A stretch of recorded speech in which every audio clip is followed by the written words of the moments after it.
coming to the stage, he used to suffer from erectile dysfunction.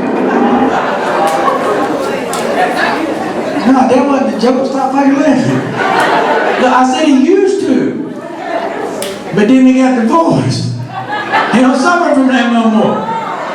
Y'all put your hands together for Mr. Shaun Murphy.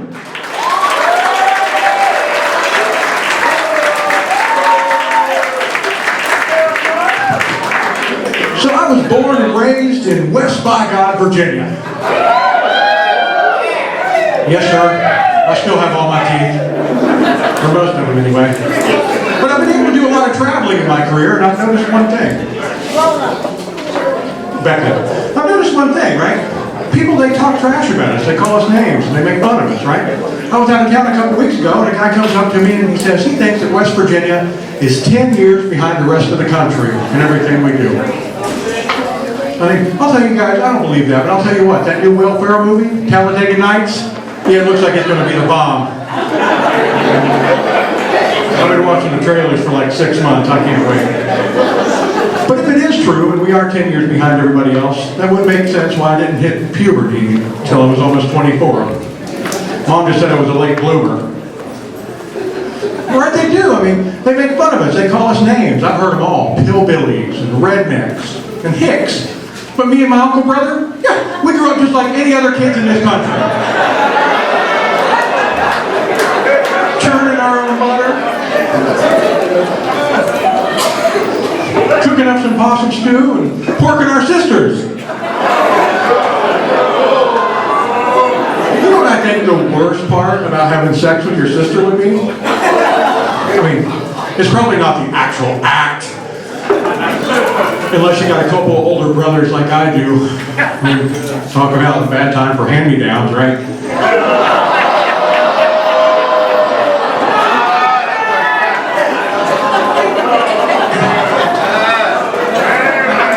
I'd say it's the next day. I mean, it's not like any other one-night stand. You know you're going to see her again, right? I mean, you're going to see her at Christmas and birthdays, probably breakfast. I mean, she knows where your room is. Talk about the lamest walk of shame, right? Now picture this. I mean, you just got laid last night. You're feeling great, right? You come strutting down that long hallway in your single-wide trailer. You come around that 75-inch TV your mom just bought with the child support money. And there she is in the kitchen, eating your Cheerios. I mean, sitting on your uncle brother's lap. How do you explain? How do you explain not calling her? I mean, you're on the same phone plan.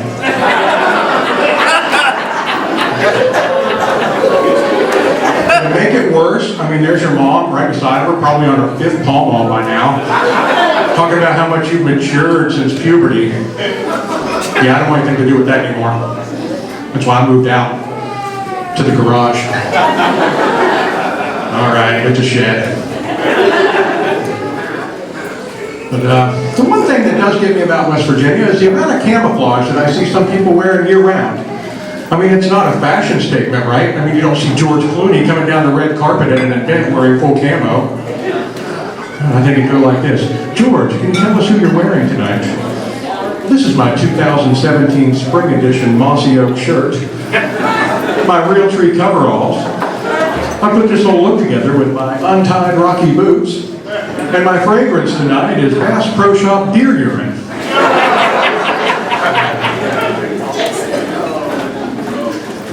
To be honest with you, I have been married and divorced 3 different times. I've done them all 3 different ways, and I've learned one thing from that I'm the common denominator in all 3 equations. I'll tell you a little bit about my first wife. She was actually my high school sweetheart. You know, one of those girls that would usually never give you the time of day, but after my sister kissed and told, I got a date with her. Come on! And I wanted to be special, right? I wanted to be romantic, so I took her to the Golden Corral. I mean, for 2 reasons, really. I mean, it's awful, the Golden Corral. But for 2 reasons. I mean, you can dip anything in that chocolate fountain.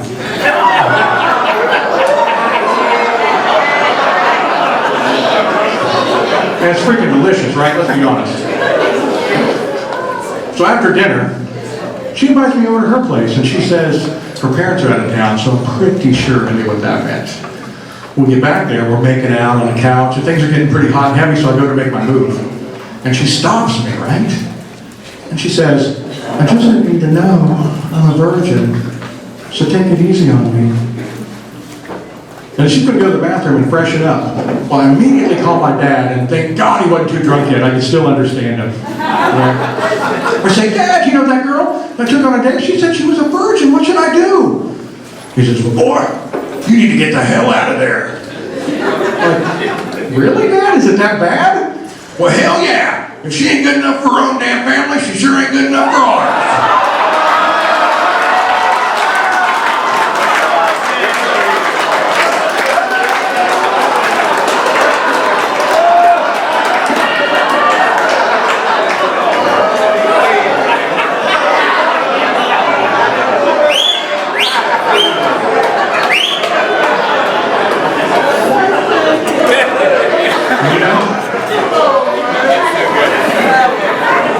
I should have listened to my old man. He always did have a way with the ladies. Speaking of the old guy, he's recently single, ladies. Yeah, it didn't work out between him and his cousin. She said something about the apple not falling far enough from the tree. But he's doing pretty good for himself. He's 83 years ripe. He's living in a real nice assisted living trailer park, way down south there in McDowell County, West Virginia. He gets his retirement and his Social Security. And the last time I talked to him, he said he started a small pharmaceutical company right in his living room. He wants to call it Dale's Drug Depot and Taxidermy Services. He's a real entrepreneur. One thing about my old man, though, is he broke his back a couple years ago, and it permanently fused with him bent over like this. So he's only about this tall, and anytime you talk to him, he's got to turn his head to the side. So out of respect, the first time I saw him after the accident, I dropped to one knee. You know, just so I could be eye level with the old guy. But I think he took offense, because then he dropped to one knee. Well, then I got a little lower. And then he got a little lower. And the only problem with that is that we're both on the floor trying to smash our face against there, trying to have a conversation. And he hits his life alert button, and then he can't even get up. I got a confession. I will be honest with you guys. I have made a couple mistakes in my past. But I decided to give them names and keep them around for the next 18 to 20 years.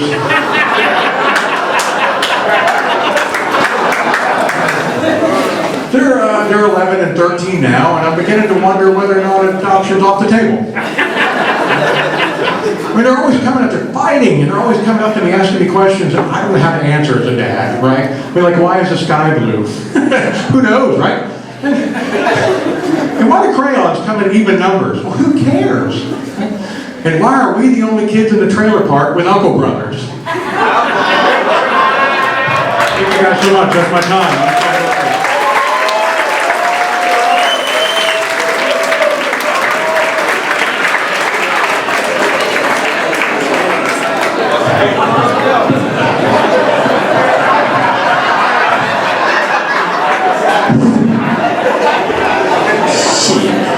I ain't messing with that West Virginia stuff.